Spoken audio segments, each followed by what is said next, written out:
लपवण्याचा कितीही प्रयत्न केला तरी सत्य कधीही जास्त दिवस झाकू शकत नाही. त्या काळामध्ये कौरवांनी पांडवावर किती अन्याय केला, अत्याचार केला, पण आज सर्वांना सत्य ठाऊक आहे. त्यामुळे त्यावेळेस जरी दुर्योधन एक 4 दिवस आनंदात जगलेला असेल, पण त्याचा अंत किती वाईट झाला.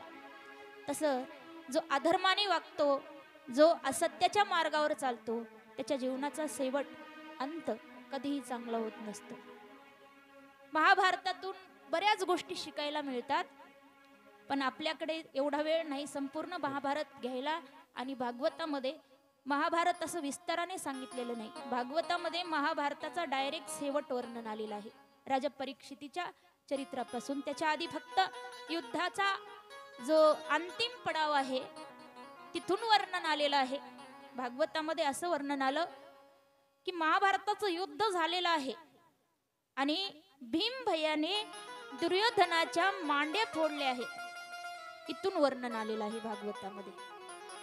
भीमाने दुर्योधनाशी गदायुद्ध केले आणि गदायुद्धामध्ये भीम भैयाने दुर्योधनाच्या मांड्या फोडल्या. खरं तर गदायुद्धामध्ये नियम असतो की मांडीवर प्रहार करायचा नाही, नियम होता तसा. परंतु भीम भैयाने एक प्रतिज्ञा केलेली होती आणि आपली प्रतिज्ञा पूर्ण करण्यासाठी समजा युद्धाचा एखादा नियम मोडला तरी पाप नाही, असं स्वतः भगवंतानेच भीमाच्या हातून हे करून घेतलं. कारण ज्यावेळी द्रौपदीला भर सभेत आणलं होतं त्यावेळेस या दुर्योधनाने भर सभेमध्ये सर्वांच्या समोर आपली मांडी उघडी करून दाखवली होती आणि म्हणाला होता, द्रौपदी ये आणि माझ्या मांडीवर बस. त्यावेळी भीमाने प्रतिज्ञा केली होती की मी प्रतिज्ञा घेतो की एक दिवस मी या दुर्योधनाच्या मांड्या फोडणार म्हणून त्याने आपली प्रतिज्ञा पूर्ण करण्यासाठी युद्धाचा एक नियम त्या ठिकाणी मोडलाय आणि त्याच्या मांड्या फोडल्या. आणि देवाने सुद्धा परवानगी दिली, कारण अधर्म जो अधर्मी आहे त्याच्यासोबत थोडा अधर्म केला तरीही काही पाप नाही. युद्धामध्ये स्वतः भगवंताने काही गोष्टीमध्ये जे अधर्मी आहेत कौरव त्यांच्यासोबत थोडासा युद्धाचा नियम त्यांनी मोडून युद्ध करायला लावले पांडवांना. तर सर्वांना ठाऊक आहे आपल्याला कथाभाग, आपल्याला संपूर्ण घेत बसायचं नाही. तर शेवट वर्णन आलेलं आहे, त्याच्यावर आपण थोडी चर्चा करायची. दुर्योधनाच्या मांड्या फोडलेल्या आहेत आणि दुर्योधनाकडे एक विद्या होती की तो काही काळ श्वास रोखू शकायचा, श्वास बंद करून तो गुपचूप मेल्यासारखा पडायचा, त्याच्याकडे ही विद्या होती. त्याने आपला श्वास बंद करून मेल्याचं नाटक करून पडला. तेव्हा पांडवांना वाटलं दुर्योधन मेला, आता दुर्योधन मेला म्हणजे आपण युद्ध जिंकलेलो आहोत, आणि सगळे तिथून निघून गेले पांडव. दुर्योधन जिवंतच होता. त्याला त्या ठिकाणी गुरु द्रोणाचार्य यांचा मुलगा अश्वत्थामा भेटायला आला.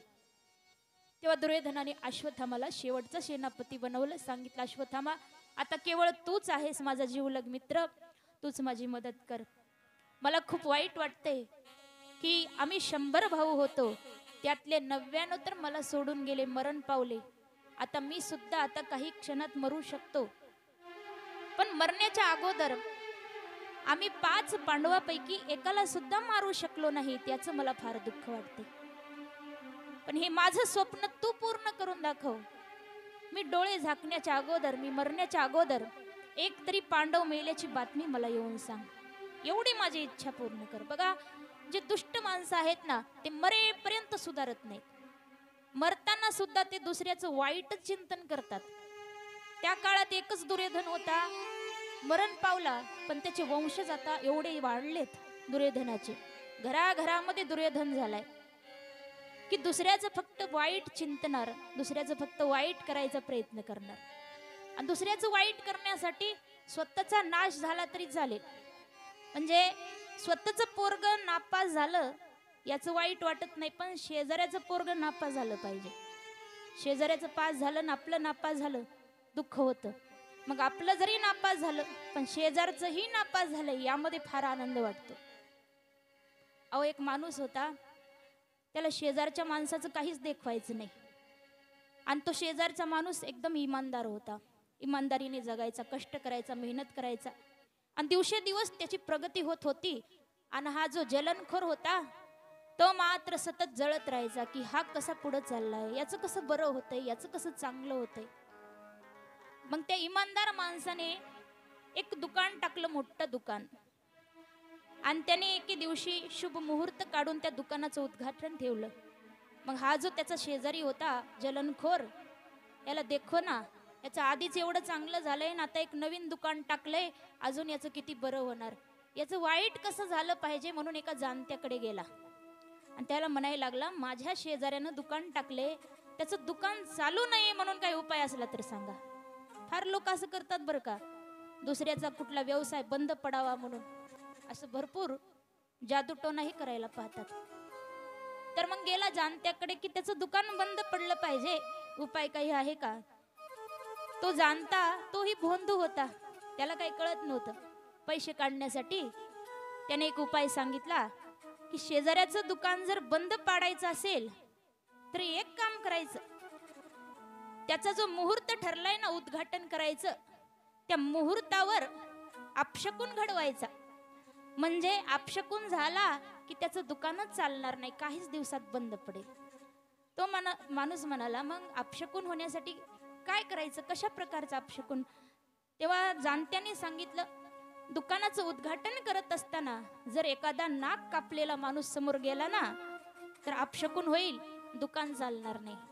हा म्हणाला ठीक आहे, आणि घरी आला, पूर्ण गावात हिंडला, परगावी हिंडला की कोणी नाक कापून घ्यायला तयार आहे का. अहो कितीही पैसे दिले तरी कोणी नाक कापून घेईल का हो, नाकावर तर शोभा असते माणसाची. म्हणून त्याने अनेक जणांना विचारले, कितीही पैसे देतो म्हणताय पण नाक कापून घ्यायला कोणीच तयार नाही.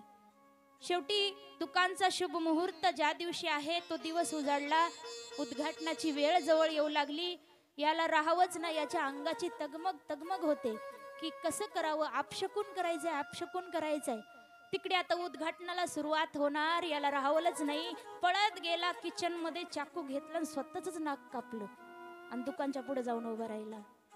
अशी माणसाची जात आहे की ज्याला दुसऱ्याचं कधीही देखवत नाही, कोणाचं चांगलं हो देत नाही. कारण हे दुर्योधन जो होता त्याचेच वंशज आहेत आताचे लोक, तसेच पापी विचाराचे.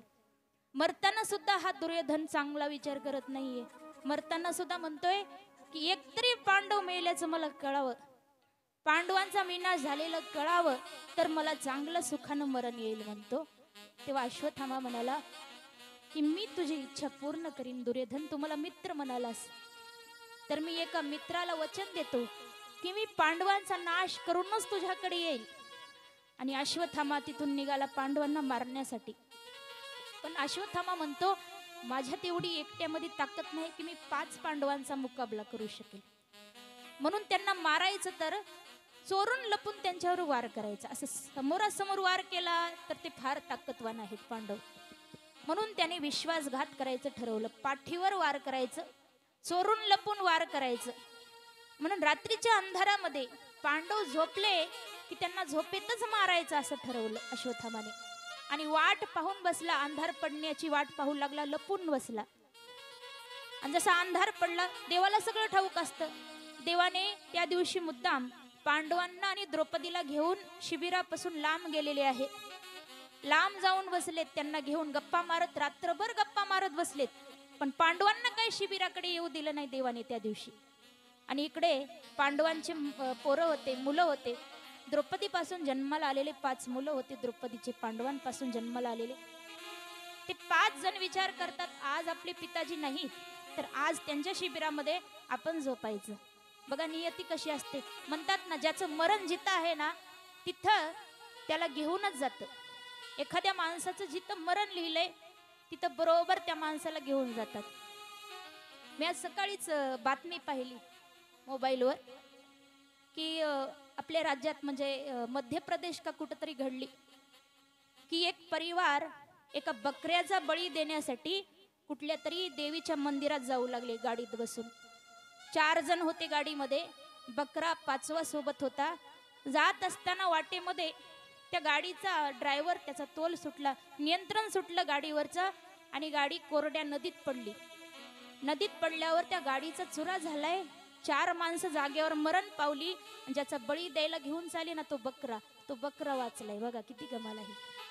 त्याचा बळी द्यायला नेऊ लागले, तो बकरा वाचलाय, जिवंत आहे. पण त्या घरचे माणसं 4ही जण जागेवर मरण पावले. आता त्यांचं मरण तिथं असेल, कारण जिथं मरण लिहिलंय तिथं बरोबर आपल्याला नियती घेऊन जाते, म्हणजे जाते, निमित्त मात्र काहीतरी बनतं. तसं त्या द्रौपदीच्या 5 पोरांचं मरण अश्वत्थामाच्या हातून त्या दिवशी लिहिलेलं असेल. कधीच न त्या ठिकाणी न झोपणारे ते द्रौपदीचे 5 मुलं आज पहिल्यांदाच आपल्या पिताजींच्या जागेवर जाऊन झोपले. आणि अंधार असल्यामुळं अश्वत्थामाला कळालं नाही की हे कोण आहेत. रात्रीच्या अंधारामध्ये चोरून लपून अश्वत्थामा तिथं आला आणि शिबिरामध्ये अंधार असल्यामुळे पांडव समजून पांडवांच्या मुलांची झोपेमध्ये हत्या केली आणि तलवार हातात घेतलेली, रक्तानं भरलेली दुर्योधनाकडे आला आणि म्हणू लागला, दुर्योधन मित्रा, मी तुला वचन दिलेलं पूर्ण केलं. तू तर 1 पांडव म्हणाला होतास, मी 5ही पांडवांना संपवलं, झोपेमध्येच संपवलं. आणि ती तलवार रक्तानं भरलेली दाखवली. दुर्योधनानं पाहिलं, दुर्योधनाला आनंद वाटला आणि त्याचा जीव गेला तिथेच. तेव्हा इकडे जेव्हा पहाट झाली आणि देव पांडवांना द्रौपदीला घेऊन वापस आले शिबिरामध्ये, जसं पाहिलंय द्रौपदीने, तिच्या दुःखाचं वर्णन आपण करू शकत नाही. तिचे 5ही मुलं भर झोपेमध्ये त्यांची हत्या केलेली पाहिली.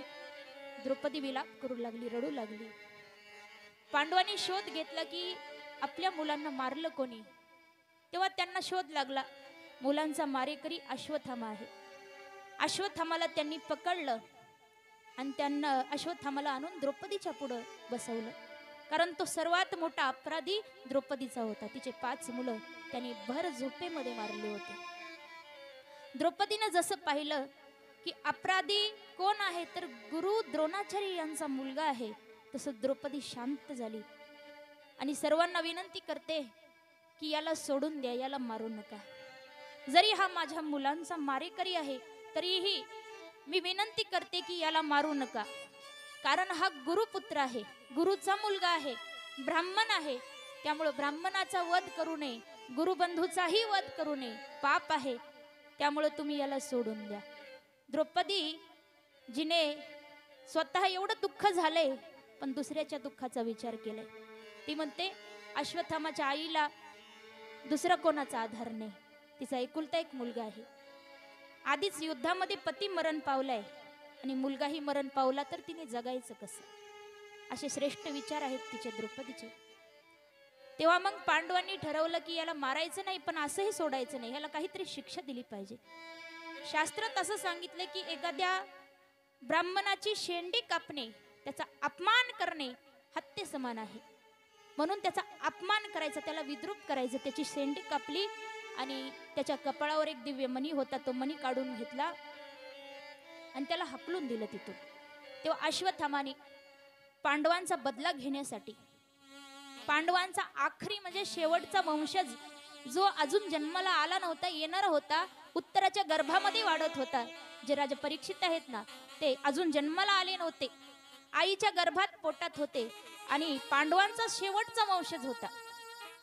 तेव्हा त्या ठिकाणी अश्वत्थामाने पांडवांचा शेवटचा वंश नष्ट करण्यासाठी ब्रह्मास्त्र सोडलं, उत्तराच्या गर्भाला जाळण्यासाठी. जे ब्रह्मास्त्र येऊ लागलं, उत्तरा घाबरत घाबरत पळत पळत देवाकडे आलेली आहे. देवाला विनंती करते, प्रभू माझ्या गर्भाचं, माझ्या बाळाचं रक्षण करा. तेव्हा भगवंतांनी सूक्ष्म रूप धारण करून गर्भामध्ये प्रवेश करून त्या गर्भातील बाळाचं रक्षण केलं आहे, ब्रह्मास्त्रापासून त्याला वाचवलं. आणि त्यानंतर मग राजा परीक्षित यांचा सुखरूपपणे जन्म झाला. जन्म झाल्याबरोबर ते बाळ सगळ्यांच्या चेहऱ्याकडे पाहतंय